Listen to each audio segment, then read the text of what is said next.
This channel does not promote any violent, harmful, or illegal activities. All content provided by this channel is meant for an educational purpose only. Top quality और consistent performance के लिए सिर्फ silver pump नाम याद रखना।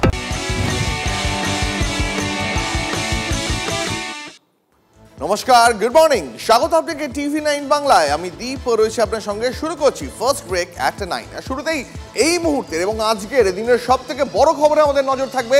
কমিশনের নির্দেশ রাজ্য মানেনি, তাই মুখ্য সচিবকে এবার তলব জাতীয় নির্বাচন কমিশনের। আজ বিকেল 5টার মধ্যে জাতীয় নির্বাচন কমিশনে হাজিরার নির্দেশ। সেই নির্দেশ মোতাবেক আজই দিল্লি উড়ে যাচ্ছেন মুখ্য সচিব মনোজ পান্ত। আমাদের সহকর্মী দীক্ষা ভূঁইয়া রয়েছেন এই মুহূর্তে আমাদের সঙ্গে টেলিফোন লাইনে। দীক্ষা, মনোজ পান্ত কখন যাচ্ছেন, তারপর দিল্লিতে গিয়ে তিনি কি করবেন, এখনো পর্যন্ত তার কর্মসূচি সম্পর্কে কি জানা যাচ্ছে? দেখো, মুখ্য সচিব মনোজ পান্তকে জাতীয় নির্বাচন কমিশন গতকালই চিঠি দিয়েছিল। আজকে বিকেল 5টার মধ্যে তাকে জাতীয় নির্বাচন কমিশনের দিল্লির সদর অফিসে হাজিরা দিতে হবে এবং সেই মতন মনোজ পান্ত আজকেই 10টা-10:30 নাগাদ তিনি দিল্লির উদ্দেশ্যে রওনা দিয়ে দেবেন। এবং এটা স্বাভাবিক যে জাতীয় নির্বাচন কমিশনের এবারের যে তাকে নির্দেশ দেওয়া হয়েছে তাকে দিল্লির সদর দপ্তরে হাজিরা দেওয়ার জন্য নির্বাচন কমিশনের, সেটা কিন্তু কোনোভাবেই অগ্রাহ্য করার পক্ষে সম্ভব ছিল না মনোজ পান্তের পক্ষে। কারণ হচ্ছে যে মুখ্যমন্ত্রী তিনি একটি শাসক, তিনি একটি দলের নেত্রী হতে পারেন, কিন্তু রাজ্যের যে প্রশাসনিক স্তরের বা প্রশাসনিক শীর্ষ নেতা, শীর্ষ অফিসার, তিনি হচ্ছেন মুখ্য সচিব। ফলে মুখ্য সচিবকে দুদিকটাই ব্যালেন্স করে চলতে হয়, এক প্রশাসনিক স্তরের যে ব্যাপারটা, এবং জাতীয় নির্বাচন কমিশন কিন্তু একটা অটোনমাস বডি। ফলে জাতীয় নির্বাচন কমিশন দুবার নির্দেশ দিয়েছে 4 জন অফিসার সহ একজন ক্যাজুয়াল ডাটা এন্ট্রি অপারেটরকে সাসপেন্ড করে তাদের বিরুদ্ধে এফআইআর করতে, কিন্তু দুবারই রাজ্য সরকার সেটি নাকচ করেছে। এবং মুখ্য সচিব মনোজ পান্ত কৌশলগত একটি চিঠি দিয়েছিলেন, তাতে জাতীয় নির্বাচন কমিশন একদমই খুশি নয় এবং সেই কারণেই মুখ্য সচিব আজকে যেতে হচ্ছে। তাই মুখ্য সচিবকে একদিকে যেমন, যেহেতু এই মুহূর্তে শাসক দলে রয়েছেন তৃণমূল সরকার তার একদিকে যেমন মুখ্যমন্ত্রী বলেছিলেন তার কোনো সরকারি কর্মীদের গায়ে তিনি হাত দিতে দেবেন না, তিনি ঢাল হয়ে দাঁড়াবেন, দরকারে আইনি পরামর্শ নেবেন। আবার মুখ্য সচিবকে জাতীয় নির্বাচন কমিশন, একটা অটোনমাস বডি যার উপরে কেউ কথা বলতে পারে না, তারা ডেকে পাঠাচ্ছে। অর্থাৎ মুখ্য সচিবকে কিন্তু দুটো দিক ব্যালেন্স করে চলতে হলেও আজ জাতীয় নির্বাচন কমিশনের নির্দেশে তাকে হাজিরা দিতেই হবে এবং সেই কারণে তিনি আজকে 10:30টার বিমানে দিল্লি উড়ে যাচ্ছেন এবং তিনি শুধুমাত্র জাতীয় নির্বাচন কমিশনে হাজিরা দিতেই যাচ্ছেন। কিন্তু সেখানে গিয়ে আজকে সব থেকে বড় নজর নির্বাচন কমিশনের তোপে পড়ে তাকে কোনো শাস্তিমূলক তার বিরুদ্ধে ব্যবস্থা নেওয়া হয় কিনা। কারণ এর আগে আমরা দেখেছিলাম আলাপন বন্দ্যোপাধ্যায়কেও ডেকে পাঠানো হয়েছিল যখন জেপি নাড্ডার কনভয়ে হামলা হয়েছিল, কিন্তু সেই সময় আলাপন বন্দ্যোপাধ্যায় মুখ্য সচিব তারা থাকাকালীন তিনি তদন্ত করে একটি ফুল রিপোর্ট পাঠিয়ে দিয়ে হাজিরা এড়াতে পেরেছিলেন। কিন্তু এবারে নির্বাচন কমিশন, সামনে ভোট রয়েছে এবং দুবার রিমাইন্ডার চিঠি দেওয়ার পরেও যেহেতু রাজ্য সেই নির্দেশ মানেনি, ফলে এবারে মুখ্য সচিব কিন্তু সেই নির্দেশ অগ্রাহ্য করতে পারতেন না। ধন্যবাদ দীক্ষা, নজর রাখো। আর রাজ্যের মুখ্য সচিবকে কমিশনের তলব, একে কেন্দ্র করে রাজনৈতিক মহলেও শুরু হয়েছে তীব্র চাপানোতর। কি বলছেন রাজ্যের বিরোধী দলনেতা শুভেন্দু অধিকারী, শোনাবো আপনাদের। পাশাপাশি শোনাবো সিপিএম নেতা সুজন চক্রবর্তীর বক্তব্য, পাশাপাশি তৃণমূল কংগ্রেসের নেতা এবং মুখপাত্র কুণাল ঘোষ তিনি কি বলেছেন এই প্রসঙ্গে সেটাও শোনাবো। মনোজ পান্ত, আপনাকে ঠিক করতে হবে সংবিধান ফাইনাল না মমতা ফাইনাল। যদি মমতা ফাইনাল হয় আপনার চাকরি থাকবে না, সংবিধানই ফাইনাল আমাদের দেশে। প্রশাসনিক আধিকারিকরা রাজনীতির নেতাদের দ্বারা যদি কথায় কথায় উদ্বোস করতে হয়, তাহলে প্রশাসনিক নিরপেক্ষতা বলে দেশে কিছু থাকে না। আমি বিশ্বাস করি আইনানুগ বিবেচনায় নির্বাচন কমিশনই হোক আর চিফ সেক্রেটারি হোক, তারা নিশ্চয়ই চলবেন এবং চলা উচিত। তবে উনি জেনে শুনেই অর্ডার দিয়েছেন যাতে ওকে দিল্লি থেকে ডেকে পাঠায়।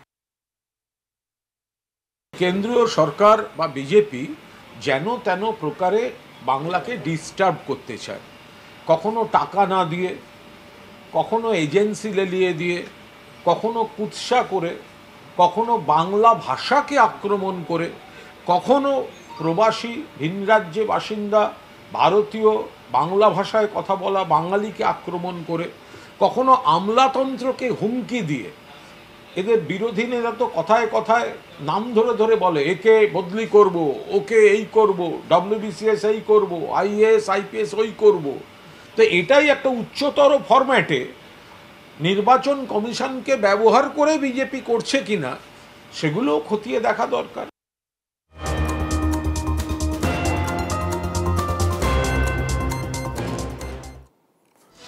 গলদ মেনেও কমিশনের নির্দেশ কার্যকর করেনি রাজ্য। ভোটার তালিকায় কারচুপিতে অভিযুক্ত অফিসারদের বিরুদ্ধে কড়া পদক্ষেপ নয়, আপাতত এক AERO এবং এক ডেটা এন্ট্রি অপারেটর নির্বাচন প্রক্রিয়া থেকে অব্যাহতি দেওয়া হয়েছে।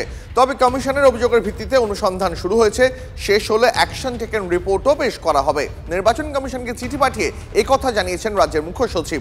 তবে প্রকারান্তরে গাফিলতির বিষয়টিও মেনে নিয়েছেন মুখ্য সচিব।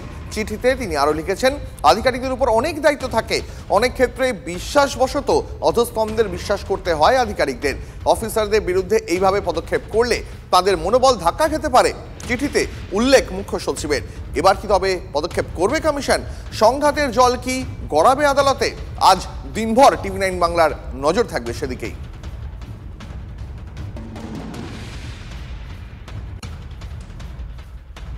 সরকারি কর্মচারীদের ভয় দেখানো হচ্ছে, আমাদের অফিসারদের বিরুদ্ধে FIR করতে দেব না, আপনাদের প্রোটেক্ট করার দায়িত্ব আমাদের। ঝাড়গ্রামের সভা থেকে সম্প্রতি কথা বলেছেন মুখ্যমন্ত্রী মমতা বন্দ্যোপাধ্যায়। আরো একবার শোনাই সেই মন্তব্য আপনাদের। সরকারি কর্মচারীদের ভয় দেখানো হচ্ছে। আমার দুজন অফিসারকে নোটিশ পাঠানো হয়েছে, কিনা তাকে সাসপেন্ড করা হলো। আমরা বলি তোমার ইলেকশন এখন ডিক্লেয়ার হয়েছে, কোন আইনের বলে তুমি নোটিশ পাঠিয়ে দিচ্ছ, সাসপেন্ড করছো, আর বলে দিচ্ছ FIR করতে হবে না? আমি কারো কোনো পানিশমেন্ট করতে দেব না, এটা মাথায় রাখবেন। ভয় পাওয়ার কোনো কারণ নেই। শুনুন, আপনাদের প্রোটেক্ট করার দায়িত্ব আমাদের, আমরা আপনাদের রক্ষা করব জীবন দিয়েও। কোনো চিন্তা করবেন না, কেউ হতাশ হবেন না। প্রাক্তন আমলা জওহর সরকার তিনি এই প্রসঙ্গে কি জানিয়েছেন শোনাবো আপনাদের। পাশাপাশি অবসরপ্রাপ্ত হাইকোর্টের প্রধান বিচারপতি দেবাশিস করগুপ্ত তার মন্তব্য শোনাবো। হট করে কাউকে সাসপেন্ড করার আগে অ্যাপয়েন্টিং অথরিটি মানে রাজ্য সরকার, তার একটা ব্যক্তিগত তার একটা মৌলিক অধিকার থাকে যে কর্মচারীর বিরুদ্ধে এসব চার্জ তুলেছে তাদের কথাটা একবার শুনে নিতে। রাজ্য সরকারের বক্তব্য হলে তা আমার কর্মচারী, আমি সাসপেন্ড করব কি না সেটা আমার এনকোয়ারির ভিত্তি হবে। এটা আগে খুব কম হয়েছে। সাধারণত ইলেকশন কমিশন কোনো সুচিন্তিত অর্ডার দিলে তারা মেনে নিত। এখন প্রশ্নটা হচ্ছে এটা সুচিন্তিত না খোঁচাবার জন্যে। যখন তাদের কোনো নির্দেশ কার্যকরী হচ্ছে না, তখন মুখ্য সচিব, যিনি সমস্ত কাজের দায়বদ্ধতা অবশেষে গিয়ে তার ওপর বর্তায়, তার সাথে আলোচনা করে এই বিষয়টি সমাধান বার করার চেষ্টা হবে। যদি সেক্ষেত্রেও কোনো জট না কাটে, তখন নির্বাচন কমিশনকে জানাতে হবে রাষ্ট্রপতিকে যে এই বিরোধটা যাতে মীমাংসা করে নেওয়া যায়, এবং এক্ষেত্রে উভয় পক্ষেরই সর্বশেষ যে জায়গাটা জুডিশিয়াল রিভিউ অর্থাৎ আদালতের জায়গাটা খোলা থাকছে। আরেকটি কথা নির্বাচন কমিশন বলেছিল যে তাদের বিরুদ্ধে FIR করতে হবে। এই FIR করার ক্ষেত্রে কিন্তু আইনটা ভিন্ন, এটা একটা ফৌজদারি বিষয়। এক্ষেত্রে প্রয়োজন হলে কমিশনও সুমোটো একটা FIR করার সম্ভাবনার কথা ভাবতে পারে।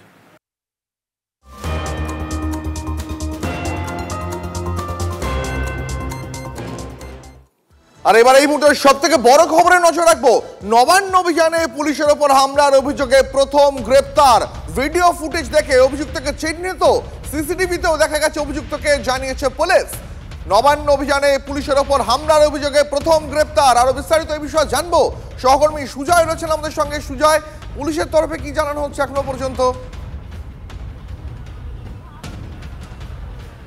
দেখো দীপ, সেই দিনের ঘটনা অর্থাৎ নবান্ন অভিযানের দিনের ঘটনায় মোট 7টি মামলা পুলিশের তরফ থেকে রুজু করা হয়েছিল নিউ মার্কেট এবং পার্ক স্ট্রিট থানা মিলিয়ে। তার মধ্যে পুলিশকে মারধরের একটি ঘটনা যেটা নিউ মার্কেট থানায় দায়ের হয়েছিল, সেই ঘটনায় এই প্রথম গ্রেফতার, এবং যাকে গ্রেফতার করা হয়েছে তার বাড়ি জগদ্দল থানা এলাকায় জানা যাচ্ছে।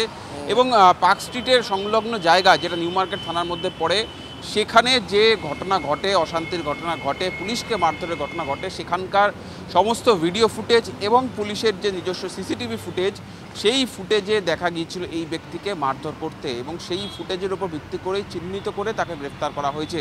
এবং পুলিশ সূত্রে এটা জানা যাচ্ছে যে এই একজন নয়, যারা যারা সেই ঘটনায় যুক্ত ছিল তাদের প্রত্যেককে ফুটেজ থেকে চিহ্নিত করা হয়েছে, এবং সেই প্রত্যেকেরই খোঁজ চলছে, তল্লাশি চলছে। বিভিন্ন জায়গায় বেশ কয়েকজন পালিয়ে রয়েছে বলেও জানা গিয়েছে, এবং ধৃত এই অভিযুক্তকে আজকে আদালতে তোলা হবে। নিউ মার্কেট থানা পুলিশের তরফ থেকে ব্যাংশাল আদালতে পেশ করে তাকে নিজেদের হেফাজতে নেবে। এবং এই অভিযুক্ত ব্যক্তি বা ধৃতর কোনো রাজনৈতিক পরিচয় রয়েছে কিনা এখনো পর্যন্ত সে ব্যাপারে পুলিশের তরফ থেকে স্পষ্ট করে বলা হয়নি, কিন্তু তাকে নিজেদের হেফাজতে নেওয়ার পর তাদের কোনো রাজনৈতিক পরিচয় রয়েছে কিনা সেটা দেখা হবে। একই সঙ্গে তাকে হেফাজতে নেওয়ার পর যে সেই মুহূর্তে কি হয়েছিল, কারো নির্দেশ ছিল কিনা পুলিশকে মারধর করার ক্ষেত্রে, কি পরিকল্পনা নিয়ে এসেছিল তারা অশান্তি করার পরিকল্পনায় ছিল কিনা, এই সংক্রান্ত বিস্তারিত তথ্য পুলিশের তরফ থেকে জানা শুরু হবে। ফলে এই প্রথম লালবাজার একেবারে আটঘাট বেঁধে নেমেছে, তার কারণ 7টি মামলা হয়েছে। প্রত্যেকটি মামলায় ভিডিও ফুটেজ খতিয়ে দেখা হয়েছে, যে সমস্ত অভিযোগ রয়েছে সেগুলি দেখা হয়েছে, তার ভিত্তিতেই এই গ্রেফতার বলে জানা যাচ্ছে। বুঝতে পেরেছি সুজয়, অনেক ধন্যবাদ তোমাকে।